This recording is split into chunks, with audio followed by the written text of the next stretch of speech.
nañu ay pexe ngir jéem a xool naka la ñuy def ba def ay bénéfice at bu yàlla sàkk mu toll ci 300 milliards de francs CFA d'économie méthode bii ARCOP jël def li nga xamante ne ni moom moo di liggéey bi le naka nga koy apprécier. waaw xam nga digitalisation moom premier avantage mooy dafay gaawal ay procédures deuxième avantage mooy da lay teggil coono ku weddi laajal tout simplement les jeunes yi nga xamante ni ñoom ñooy demander chaque année. lii di bon de formation yu 3FPT yi. da nga daa gis ku dem fanaan fa ñii dem fa 4 heures du matin ñii fajar ñii jóge dëkk ak dëkk pour mën a am bon de formation. ñu defal la plateforme nga dugg ci plateforme bi vite fait nga daal def sa demande et puis ñu accéder ci tontu la wala ñu bañ wala ñu nga am wala nga bañ a am bu fekkee ne remplir nga les critères. tu vois coono bi nga leen teggil mais du coono kese parce que ku jóge sa kër di déplacé wu da nga paas xëy na boo demee foofu di nga lekk di nga naan donc c'est des dépenses supplémentaires moo tax ARCOP di wax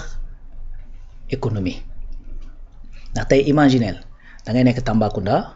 ñu def benn appel d'offre nga war ci soumissionner il faut yenn attestation yi yu ni mel boo ko soxlaa faaw nga déplacé wu ñëw ba lool tey attestation ARCOP boo ko bëggee am il faut da ngay bind lettre manuscrite imprimer sa NINEA boole ko ak moom def ci sa cachet déplacé wu dem ba foofu ARCOP daal di koy déposer boo déposer xam da ngay dem xaar. peut-être ay quelques jours 4-5 jours ñu woowaat la téléphone ne ñu disponible la nga déplacé waat demaat jëli ko n'est-ce pas. c'est de carburant la bu dee da ngaa yor oto paas la bu dee yoro oto également bu dee da ngaa jël Jakarta boo ci mënti jël c'est-à-dire ce sont des frais. mais ARCOP ci boppam bu la koy jox kayit la lay jox loolu dañ koy jënd encre la lay jox dañ koy jënd ay imprimante lay utiliser dañ koy jënd courant moo koy dawal dañ koy fay. donc loolu yëpp nag boo ko mettre sur la table c'est-à-dire cette digitalisation en plus de facilité jokk rapidité d'exécution parce que le time is money comme disent les Américains le temps c'est de l'argent c'est même de l'or parce que temps boo ko perte mënoo ko dabooti bokk na ci yi nga xamante ni ci àddina boo ko perte mënoo koo dabooti c'est fini n'est-ce pas donc c'est du temps que tu vas gagner facilité la lay kiiwal mais en plus c'est de l'économie ARCOP bi ñu defee extrapolation il parle de 300 milliards d'économie 300 milliards c'est beaucoup d'argent. effectivement. dañ fu mu toll nii sukuk bi ñuy wax ni eurobond yi nii APE bi ñaata la 330 milliards tu vois.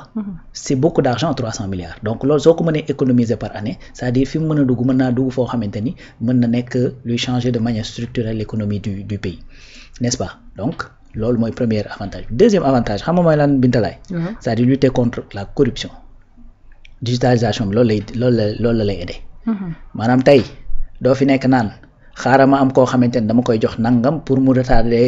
l'échéance wala pour mu étendre effectivement les délais wala xaaral ma jox ko nangam pour que mu jël sama dossier teg ci kaw wala effectivement pour que mu wax ma à peu près les informations pour ma mën a coller à peu près ak ñaata laa war a proposer ak ñoom seen. c'est-à-dire loolu yëpp dafay da nga koy nërmeel d'un coup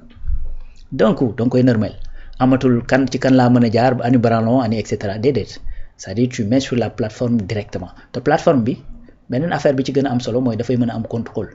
parce que n'importe qui bu ñu la joxee les accès de n'importe où mën nga dugg pour mën a contrôler qu'est-ce qui est en train d'être fait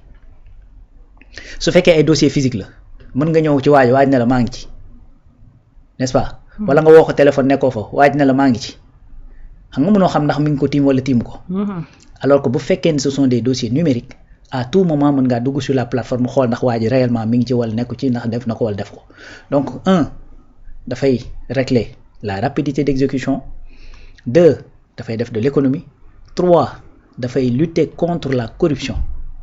et 4 da lay permettre ngay mën a am contrôle tout le temps parce que contrôle dafa baax contrôle ak suivi c'est-à-dire loolu dafa bokk ci li ñu sonal ñun ci suñu réew yi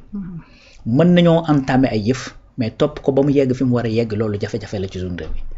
te loolu nag il faudrait tout simplement nga am ay système qui te permettent que à tout moment waa ji xam ne li muy liggéey lu ne gars yi mën nañ cee teg bët loolu dafa bokk également ci les avantages de cette digitalisation loolu moom vivement que ñu yegg ci très rapidement pour que ñu mën a jouer de cette transparence bi nga xamante ni mooy loolu transparence bi ma utiliser nag ça dafa bokk ci les piliers yi nga xamante ni le régime du président Bassirou Diomaye Faye daf cee taxaw ci piliers yi mu taxaw mooy transparence parce que transparence dafa nekk ci les leviers essentiels de la bonne gouvernance essentiel de la bonne gouvernance d'ailleurs looloo tax sax ñuy woote ay loi sur les lanceurs d'alerte sur l'accès à l'information loi bi nga xamante ne moom lañ def sur nu ma koy tuddati comment ça s'appelle encore déclaration de patrimoine donc gis nga tey ñu ngi digitaliser te digitalisation bi yamul ci ARCOP rek ñu ngi koy def un peu partout jox naa la exemple 3FPT li jëm ci ANEC par exemple agence nationale de l'état civil nga xam ne loolu avancé nañ ci bu baax a baax ba nga xam ni les papiers d'état civil dañ ci mën a accéder à partir du numérique donc ci loolu yëpp ñu def ko dans le cadre du New Deal technologique beneen nag aspect bi nga xamante ni fa la ñu war a dox jëm ci mooy sauvegarde ak sécurisation des données. Surtout la sécurisation. Très bien, sauvegarde, sécurisation des données. Parce que tu as beau digitaliser, aspect boobu boo ko gardé wul tu n'es pas en sécurité. Tu n'es pas du tout en sécurité. Effectivement. Voilà te àddina bi toll na foo xamante ni jaxasoo goo xamante ni nit mën nañ ko war a mën a toppee ci dara sax mu ne xaaral ma dugg ci système bi xool nu ma lëbëjee carte yi ba nga xamante ni bu ñu fa duggee duñ gis lu xóor bi ma def. Donc moo tax cette sécurisation ak du ma koy tuddati des données.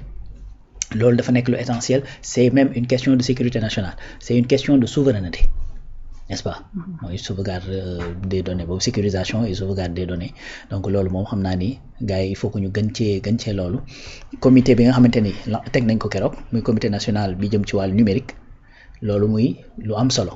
ñu war a réfléchir nag ci cadre boo xamante ni dana mën a permettre lii may wax nii ñu dox jëm ci mooy cette souveraineté bi jëm ci wàllu sunu ay données parce que loolu bu ñu ko deful on est exposé et on est vulnérable loolu mooy dëgg donc espérons que gars yi dinañ ci mën a dox jëm ci assez rapidement mais en tout cas ARCOP lii muy def il faut s'en féliciter et il faut xam ni impact yi mu mën a def c'est que du positif parce que fu la waxee nag ne la état mën naa def 300 milliards d'économie ben loolu je pense que état moom da cee war a sëmbaxloo sans que même ñu koy prier. Mais est-ce que tamit loolu du créer li nga xamante ne ni moom moo di perte d'emploi wala gain bu nga xamante ne tey jii nii ñi faree ci wàllum papeterie bi ñu ngi ko ci doon am. non même pas xam nga tey xam nga àddina mooy évoluer keroog dama seetaan benn reportage boo xamante ni c'est en Chine que ça se passe benn usine la boo xam nga lan lay defar ay composantes yi nga xamante ni mooy dem ci clim yi ñu monté nii donc dañu am benn atelier boo xam ne 80 personnes ñoo fa daan nekk 80 personnes c'est-à-dire actuellement c'est-à-dire y a personne zéro nit ñoo nekk ci atelier zéro tout est robotisé tout maanaam lampe sax duñ ko taal foofu parce que robot yi dañuy liggéey ci lëndëm premièrement usine bi dafa gagné ci lu jëm ci wàllu énergie parce que consommer tout le courant comme la mu ko daan consommer bu njëkk day liggéey 24 heures sur 24 productivité am dafa yokk xam nga là tu vas juste me poser la question waa 80 personnes yi kon fi ñu dem tu sais qu'est-ce qu'ils ont fait dañ leen a jël ñu daal di leen di recycler xam nga ci lan dem defiwaat formation moo tax la formation am solo ak la capacitation dañ leen yóbbuwaat ñu dem defi formation xam nga ci lan ci robotique c'est-à-dire machine yi ñuy soxla pour liggéey machine robot yi ñuy soxla c'est-à-dire dañoo développer beneen département ci biir usine bi pour di ko produire seen bopp daal di jël ñooñu yóbbu leen waat formation ñu dem former leen ñu ñëw di def composants yi nga xamante ne ñoo war a dugg ci robot yooyu di liggéey ce qui veut dire que ils ont robotisé le travail ils sont devenus plus productifs parce que léegi dañuy dépenser moins di produire plus avec zéro perte d'emploi c'est que ñun Sénégal ñun ñoo am problème mu nan laa koy tuddeeti maanaam liggéey ba ci benn moment ñu ne je vais me recycler sur autre chose. Innover. Voilà parce que ñun bu ñu nekkee ci suñu benn cadre benn confort rek. benn suñu zone de confort. pour ñu génn fa du yomb. déedéet. loolu la mais c'est-à-dire tey looloo tax sax nit di dem ba benn moment ñu naan certifié nañ ko en nangam parce que xam-xam dafay renouveler wu àddina dafay dox n'est-ce pas bu njëkk. tey da nga daan liggéey postier li nga ci daan soxla ci nombre de personnes bu njëkk mënatoo koo soxla actuellement n'est-ce pas. Pourquoi? Parce qu'il y a les mails WhatsApp mi ngi fi yeneen réseaux sociaux yi nga xamante ne mën nga envoyer message et tout ça mi ngi fi donc forcément li ngay soxla ci ñi nga xamante ne da nga leen war a jël ñuy dem di livrer ay courrier dafay wàññeeku par force. léegi est-ce que ñooñu da nga leen war a bàyyi rek daal di leen di verser ci wuti emploi ou bien da nga leen war a su ma ko mënee waxee noonu da nga leen war a reconfigurer waat mais c'est ça que tu dois faire. maanaam da ngay créer beneen service nga ni par exemple poste laa nekkoon dama doon yóbbu ay courrier léegi àddina tollatul foofu damay defar jot naa si muy livrer def service de livraison et tout ça ma jël ñu doon def courrier bi reverser leen foofu donc loolu la même ARCOP wax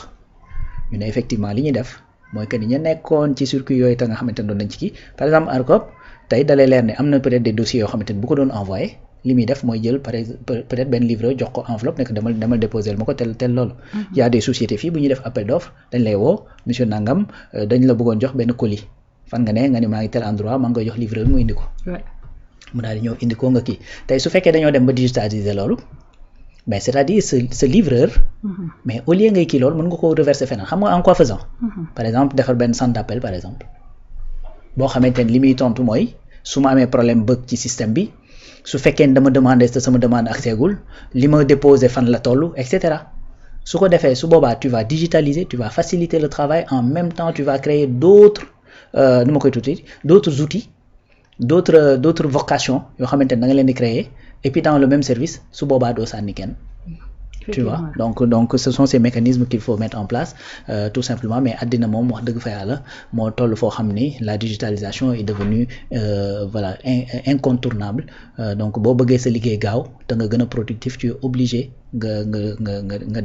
def de la digitalisation. mu ngi noonu dañuy daal di njëkkante bu baax a baax ak li nga xamante ne ni moom moo dépp waxtu bi daal di dem seeti ji un peu xibaaru bitim réew waaye loo xamante ni dafa daal di concerner état bu Sénégal la ak doxalin wi nga xamante ni jamono joojee nag ñu nga koy daal di xaatim ngir jàmm daal di dellu siwaat fa nga xamante ne moom moo daal di nekk ca diwaanu Palestine communiqué boobee nag jëwriñ gi yor wàllum affaires étrangères moom moo ko daal di xamle jaarale ko ci gouvernement bu Sénégal moom mu ngay daal di rafetlu bu baax a baax ak